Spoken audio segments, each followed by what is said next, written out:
Yo, what is good, my fellow deadheads? Your overlord has returned with yet another Kaiju number 8 video. And guys, as you can see here, this is going to be a video on the Kaiju number 2 raid. And as you can see here, the dead man has hit himself a nice whopping 3 billion damage.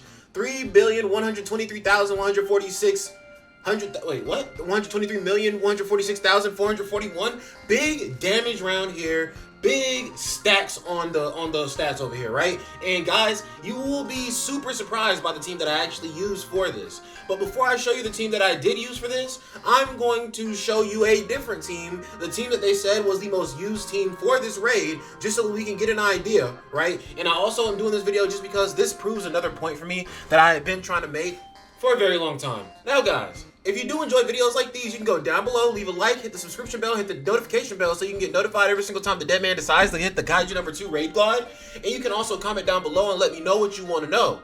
But a few things that I do want to say about the raid battle right now. The raid battle definitely does feel a lot better at the moment, just because before it felt like that thing that you knew everybody was going to wipe out in a day's time. And part of the things that come from an event are the time that you have to put into farming the event, the actual gameplay of the event itself, and the rewards you gain from the event.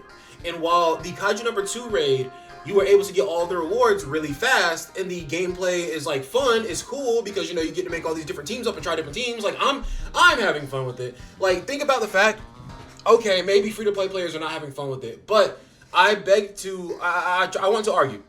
I want to argue the case that a free-to-play player would have more fun with hard content than a pay-to-win player, because a pay-to-win player pays so they can always win.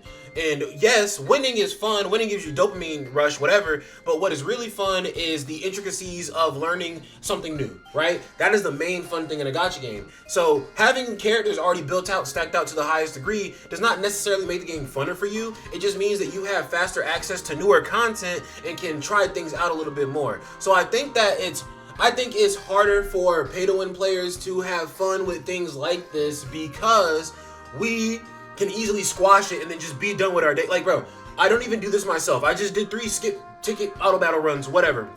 And even still, when I do come back and I actually do decide to hop in for a video and make a video testing a different team and everything, like, it is pretty fun, even if I'm doing it myself or not, just because I get to see different ways that different units react with each other, right? And you can also switch the teams around and just see how the units react in that regard as well. But the number 1 team for this game mode that beat the game mode was the new 5-star Hoshina, number 10 suit Hoshina. We had the 4-star Hoshina, who they gave away to everybody for free at the start of the game. Then we have Mina, which I cannot believe that the official Japanese Twitter spelled my waifu's name wrong. What? Or is this a poor translation? There we go. It's a poor translation. It's from Grok. Okay, good. I was going to say Grok translated wrong. Not the Japanese Kaiju developer. I was going to say, what are you doing? But yes, Mina was the other person, and then Rino Ichikawa, the 5-star Rino, was the other person. But one thing that you will notice about this team is not free-to-play friendly, because Rino is somebody who was on the first banner in the game, yes, but he was on a, not a limited banner, but a non-standard, usually I call them standard banner, which is the banner that's been in the game from the start of time, and that gets units added to it, updated. Then you have release banners, which are banners that released separate from the standard banner, and then you have limited banners. Rino is a release banner character, meaning that as of right now, he is not added into the shop for the standard banner, but he is showing up in the standard pool rates for all the new banners that show up. The 5-star Hoshina literally has Rino in his banner, right? But all of that is to say that this team is not free to play because it uses 2 premium characters outside of the standard characters. If this team just had Hoshina, I would say that the team is still free to play friendly, because think about the fact that a lot of Steam players are going to hop into the game on October 1st and probably summon balls to the wall for this man anyway, even though Sagan is probably the most impactful unit you can pick up, right? But it's Hoshina. Hoshina is a hype character, and damage is more fun than turtle tank defense teams. So Hoshina is more than likely going to be somebody that everybody is summoning for on the October 1st version, unless they do release Chester Lockburn, like I am speculating, and he's the first water unit. But this is the team right here, or the so-called best team, or not the best team, but the team that was used the most, because they did a survey seeing what team was used the most, and this is what they had gotten. In the time that it took us, in the number of attempts that it took us, in the highest damage that anybody did, right? The team composition was this. And also, I do want to say, the highest damage dealt in general was 2,864,000,000, right? And I know that this is from 922, and this is very different now. But one thing that is a lot better about this raid right now, is the fact that the boss has so much HP that we have beaten it enough times. We've gotten all of the different supports buffed out to the max level, but since they are all maxed out to the max level, there is no inconsistencies in runs anymore. Think about that. Yes, these units are buffed to the ceiling, but if we've gotten all of the buffs that we can possibly get at this point now, that means that we cannot see the damage get tweaked from external factors anymore at all. Which means that the damage you see your units go in and do at this point is probably going to be like the damage they are consistently doing, right? So we're going to go in real quick. We're going to talk about the main team that they said that everybody used in the survey. We're going to go in. We're going to use the team twice. Then I'm going to show you guys a different team, and I'm going to use that team once. And it's going to be very obvious as to why I have to use the team twice or once, right? The point is, I'm trying to show you there's another option besides the main team that they said was the most used team. And honestly, everybody is just using that team because it's the premium character syndrome. Yes, Reno is very good. Yes, Reno has ice crystals. Yes, Reno freezes people, delays turn orders, a lot of very good things. I'm not saying Reno is not a good unit. I still think Reno is literally one of the top 3 units in the game. But I think that this video is about to prove for a lot of people that he may not be somebody who, if you don't have them, your account is hurting as much as you think, right? I thought that my account was absolutely bleeding, leaking, right? Because I didn't have Reno. And I can't front on you, I only throw Reno in because I had heard everybody talk about how great Reno is. But when I actually sit down and logistically like build a team up, like I don't automatically just want to throw in Reno. You know what I'm saying? I mean, it's weird. It's weird. We're just gonna go and look at the team. We're just gonna build the team. Now, chat. There are a few things that are different from the last time I did this video. Before, in Mina's slot, it was Sagan, because Sagan does have, I have my Sagan at A4, but I think even at A1, Sagan on her ultimate gives an extra 30% damage, or an extra 30% crit damage dealt buff, right? But basically, we all know what 4-star Hoshina does. I glaze this man up and down my channel all day long. Bro is the best battle buddy in the game, and honestly, the best buffer in this game. I'm just gonna give him that title. Best buffer, best battle buddy, the king of support. That's just what we're gonna give him, right? Then we have Mina Ashida over here, who I can't believe I was sleeping for as long as I was, because Mina has something called morale, and morale literally just boosts, I believe, single target or damage dealt, and then what else is it? Let's see. Mina can boost damage dealt, and if I can remember where the freaking skills are.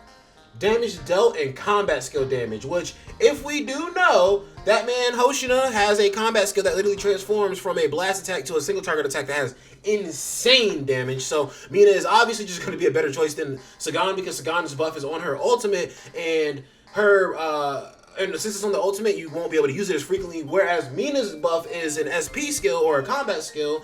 But the issue is, since it is a combat skill, that means that you're going to be prioritizing it amongst other things, right? Because all the characters in this lineup right here, right now, all of their combat skills are going to be very impactful in the actual run itself. Then we obviously have Reno, like I said, for his debuffing, his ice crystals, all that good shit. But we're going to go ahead and just jump in with this team. We're going to still talk a little bit more about how the game mode did improve and how it can improve even more beyond what it is. All right, guys, so we are here in the mission, and we're going to go ahead and just get it kicked up. I'm going to leave it to... Okay. I'm going to leave it to auto battle, because when I talk in videos, sometimes my focus can be broken for sure. So I would rather my focus not be broken and I do something inconsistent between 2 different runs, right? So that is why we're going to give this team, the team that they said is the best team, or the most used team, we're going to give this team 2 different runs and see what the damage is, right? And I know that just 2 runs is maybe not the best depiction of what a team can really do, but in this game mode where we're buffed to the ceiling and it's literally easy and nobody's dying and everything, and this is literally just a damage stroke fest, right? I think that it'll be pretty consistent. I only ran the auto battle with this team one time earlier, and then the team that I'm going to show you at the end of the video, I ran it with that team twice. And because of a lucky happenstance, that team actually did over 3 billion damage. But the run that I did before with that team only did, I believe, 279 million damage, which is very close to the max amount of damage that we did the first time that this event was out. And also, it is still just much higher. It's an extra 790 million damage higher than just the 2 million that I hit with this team, right? This team right here, when I used them last, I hit 2 million on this, and it was like just barely over 2 million.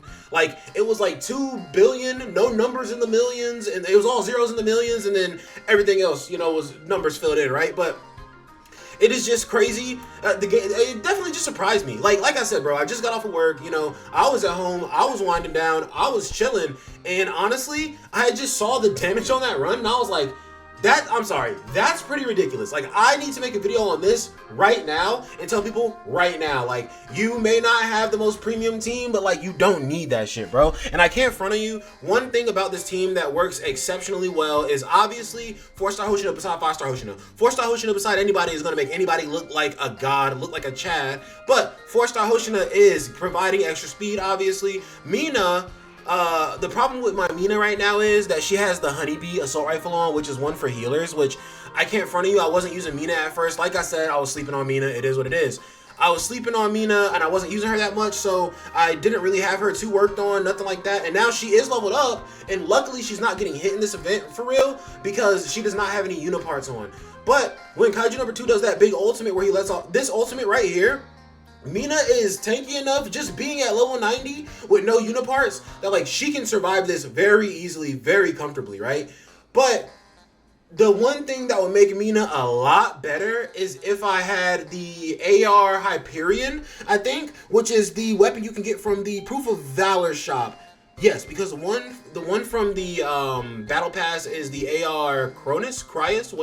No, it's AR Cronus. But AR Hyperion is going to be really incredible because that one, I believe, boosts your team's attack whenever you do an ultimate, and it also boosts your team's speed when you come in. So Mina coming in automatically and helping everybody with their speed would be a much better look for this game, or honestly just a much better look in general. But again, she's using the Honeybee, which is boosting her healing multiplier, so it is definitely being wasted right there. But I can't front of you, the fact that my Mina is not properly built out for support, hear that again, not that my Mina is not properly built out because, you know, it's a support character. Do you really need to make sure her gear gives her the highest stats and she's the tankiest and she has a high attack stat? No. But what I mean by maxing her out for support is giving her unit parts in the first place that assist her effects, that assist the things that she does, and also giving her an assault rifle that assists what she does, right? Okay, cool. So we have the Reno team right here, and like I said, my Reno team did hit 2 billion before I hopped on this video. That's why I'm gonna do 2 runs, because I want to give them a fair chance before I go to this next team, right? I'm not trying to make it look like I'm tipping the scales in one team's favor. We're gonna give Reno's team multiple chances, and you guys know I'm serious about this because the Deadman does not play about stamina in this game, and I'm using stamina for this right now. I usually just use the tickets for this and do my 3 runs in the day, but the Deadman felt the need to show you the stats, bro, show you the proof, show you the verified truth of this stage right now, and the fact that you can clear this shit. The best team for this stage is a free-to-play team, is what I'm saying, basically. A full not a full free-to-play team, but like a free-to-play team. Now, earlier in the video, I was talking about the game mode a little bit more, right? Not the team, but more so the game mode. The game mode, again, when we first got it, like the first raid battle versus Kaiju number 1, and even the first wave of this raid battle versus Kaiju number 2, right? It's like the Kaiju number 2 battle was better because it made us think a little bit about the team building, but at the end of the day, you can really just rip through the Kaiju. And honestly, the Kaiju doesn't even really hurt you. They don't even really hit you that hard, honestly. So you don't really need to build a team with that thing in mind, like, yo, I need to make sure these units don't get absolutely clapped, right? But instead, you more so just need to build a team like, how can I maximize my damage as much as possible? So it is cool that you can kind of have a lot of freedom with this game mode. But another thing that made the game mode much better, obviously, is the extra HP, because now it feels like we really are working towards knocking this shit down. You know, like in the first iteration of this raid, I felt like I hopped in it for those first 3 runs, and then after I did my first 3 runs, I was just kind of sitting there like, oh well, I guess if I'm lucky, I'll get some more runs in tomorrow. But I'm guessing I'm done with this game mode, right? Then they announced that they were gonna fix it and everything, and now we're at a point where I check the game mode like 5 times in one day, and each time I check it in the day, it's only going down by 1%, if it's even going down. So they definitely gave it a sufficient amount of HP, and I was trying to build that, make the point that they do not need to give the boss 7 times HP to make it last 7 days. I was saying they need to give it like 10 times, 100 times HP, whatever the fuck, right? They need to give it way more HP, because we're going to get so strong at the end of it that that's going to be the real indicator of how much damage we're doing to the boss. That's going to be the real indicator of how long will the boss last. But I do, again, appreciate the fact that they did add more HP to the boss, obviously. Secondly, I do like the fact that they did reset the rewards for us, but that might set a bad precedent in the future, because now they're going to, this raid battle felt solid because we got the initial set of rewards and they reset the rewards, and when they reset the rewards, there was even more rewards, like nearly double the, not double the rewards, but like the rewards typically go to 9,000 on the milestone tracker, and then they now go to 17,000, I believe. But there are still definitely a few things that they can do to improve the game mode, even though they did already improve it a solid little bit. They definitely, one, need to give us an active raid shop, right? They need to give us a shop where it's like, okay, yes, we're stacking points right now while we're doing these runs, but I need some other form of reward or medal or farmable or something like that that I can be picking up while I'm doing these runs, so that after I do the run, I can go to a shop and buy something day to day to keep me interested in the game mode day to day. Because again, like I said, it is the time you have to put in, it is the gameplay that you have to like figure out, and it is the rewards that you get, right? If the rewards are very far and few in between, people are going to lose interest from that aspect, and then people are going to start to think like, okay, is this game mode really worth me doing as much as I'm trying to do right now, right? But if we had a little shop where every single day we could guarantee you go into that shop and pick up a useful resource to come into our account and help us grind our characters up, then it's going to feel a lot better doing the actual game mode. Guys, I'm going to break away from my topic for a second here and say, do you see why this man 4-star Hoshina is so cracked? Like, bro, understand the fact that this is my last turn, and this man 5-star Hoshina is literally taking 2 turns basically in this last 1 turn. And right here, what happened on the other run that I did is the Kaiju's turn came before the last turn instead of the last turn coming after the Kaiju's turn. So here's another thing. Reno slows down the enemies by 30%. Reno must have probably like recently done his ultimate right there. On the other team that I run, there is no Reno. So the boss never slows down, which sounds like a bad thing.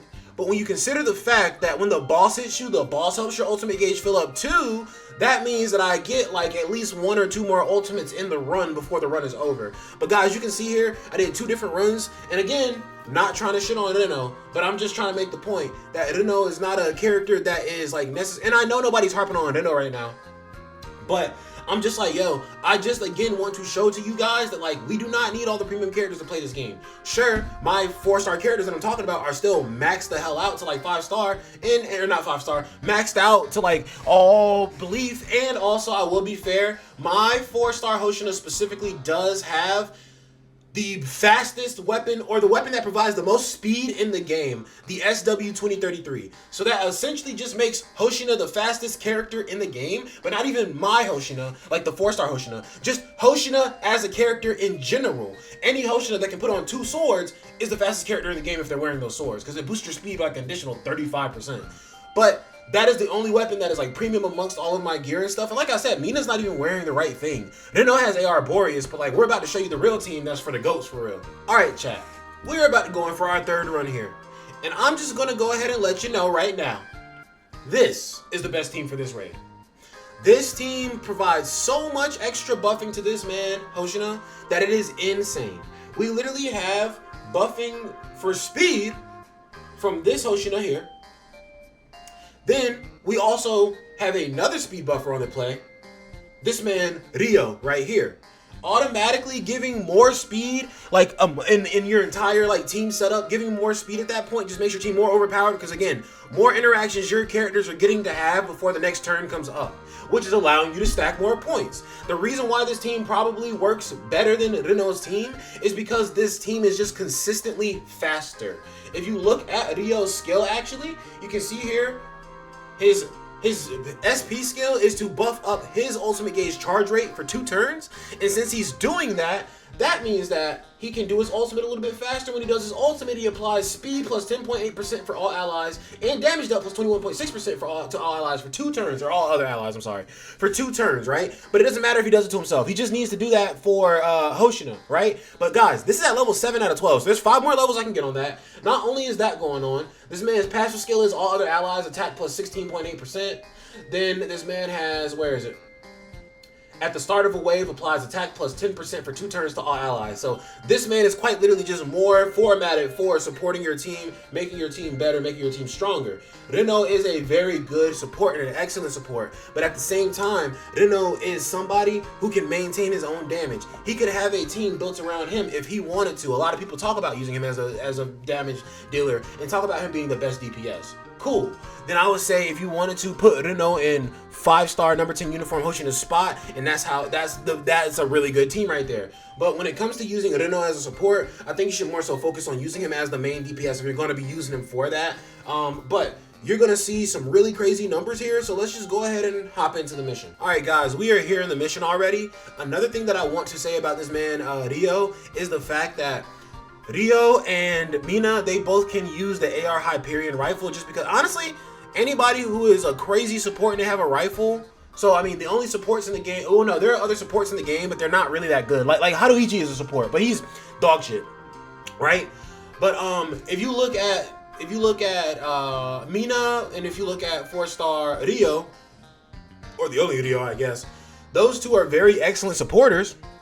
And one of the things that you're going to see is what works best with support is just speed, right? You don't want, low-key, you don't want extra defense, you don't want extra HP, I don't think, because, like, none of my characters have ever been, like, bro, look at the characters on my team that are DPSs that are not supposed to be defensively inclined. They are eating damage like it's nothing. They're eating the ultimate from this raid battle like it's nothing. And sure, this is just some raid battle, whatever, easy game mode. You can say whatever you want about it, but even still, characters who are just DPSers are they should have some form of like, damn, they're kind of squishy.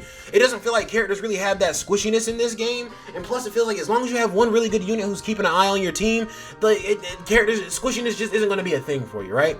But what I say you want to do for all your support characters is probably build them up with that speed. Probably give them that Wyvern support kit so that they have faster speeds, which my 4-star Hoshina has the Wyvern kit. Like I said, Mina has no unit parts, but I'm going to definitely give her the Wyvern unit parts so she's just faster. And also, Rio is going to get the same exact thing. Rio has some unit parts, but I didn't know how unit parts worked at first. So my unit parts for Rio might be lizard scale. But I do want to go ahead and just point out to you guys that we have not even started the second turn just yet. We're boosting everybody's speed right now. We still have, okay? We are now officially on the second turn here, or second to last turn. Or turn 1 will be the second to last turn. Or you know what I mean. We're on the second to last turn here. And we're already about to clear 2 billion right here. And then we just still have another turn. And then after the next turn, we still have all the way up until it reaches the 0 point. But we've already cleared the damage that the Reno team did. Like, we're already at 2.160 billion. And Mina's about to buff this man even more, which she just did. She just literally gave this man the morale buff and then did her ult, which gives... I think it gives her a buff if a unit on her team has morale, but like, no, I'm very excited to work on all these characters. Like, okay, look, this is what I'm talking about. These characters really aren't that squishy. Like, Mina is a supporter character, yes, not an attacker, but even still, she is a 4-star character who's going to have a lower, just like stats than other 5-star characters. She just ate a direct attack from this Kaiju, from Kaiju number 2, with no unit parts on at all, and she just ate that shit. So that's what I'm saying. Like, you're probably just well off building speed to make sure supports can just buff up to the ceiling. But I really just wanted to make this video to let you guys know you can get some really nutty scores here with a free-to-play team, basically. And what happened when I got the 3 billion damage was, I got hit one more time by Kaiju number 2, and Kaiju number 2 did his ultimate. When he did his ultimate, it gave Hoshina enough to get his ultimate gauge full, and Hoshina dropped one more ultimate right before the battle ended, and that is what kicked me over the 3 billion points. So that means that his ultimate probably, because we were probably around the same damage, like right here, as we were in that run. So that means that Hoshina probably did anywhere upwards like 300 million damage just alone with that ultimate, which to think that this man is just doing 300 million damage on his own, and granted, my Hoshina has his weapon 4-star and has 2 dupes now.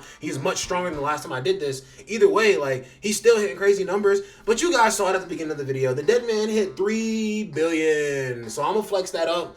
Somebody, honestly, one of the Japanese players probably already hit 4 billion or 5 billion or whoever gives a shit, but I am proud that I hit 3 billion, and I even hit 2.7 billion here, and I showed you guys that a free-to-play team is better than Renault's team. So, guys, what did we learn today? We do not need all the premium characters in the game, and I know nobody's telling me we need all the premium characters in the game, but I just like to keep that a consistent reminder, because people always complain about the characters that are dropping, and yeah, it sucks that you want to summon on the banner, but you can't because you don't have the currency. Yeah, that super sucks. But you don't even need the character half the fucking time. You don't need it, you know. I just showed you the highest score on this event. Not the highest score, obviously, out of everybody, but like I just showed you the highest score in this video on this event with the mainly free-to-play team. The only thing premium about it is Hoshina, and Hoshina is the brand new character. People are probably summoning for him anyway, right? But I didn't need Reno for this. Y'all remember when I did those videos doing all of the Signal of Disruption fierce battle areas with no limited characters at all, or none of the boosted up characters at all, and trying to use like the worst characters I could? Yeah, you don't need all the premium characters in this game. If you grind the characters up and you learn how to play the game, bro, everything is smooth sailing. But if you guys did enjoy this video, please do go down below and hit that like button 3 billion times for the 3 billion damage we did. 3 billion likes, 3 billion subscribes, 3 billion notification bell taps, and 3 billion comments talking about how the dead man is the ultimate king of kaiju. But if you guys did enjoy the video, do all the things the dead man did say before. I'm going to go ahead and edit this up and get this out to you as fast as I can. But you guys have an excellent, wonderful, beautiful night. The dead man needs to go to fucking bed. Peace out.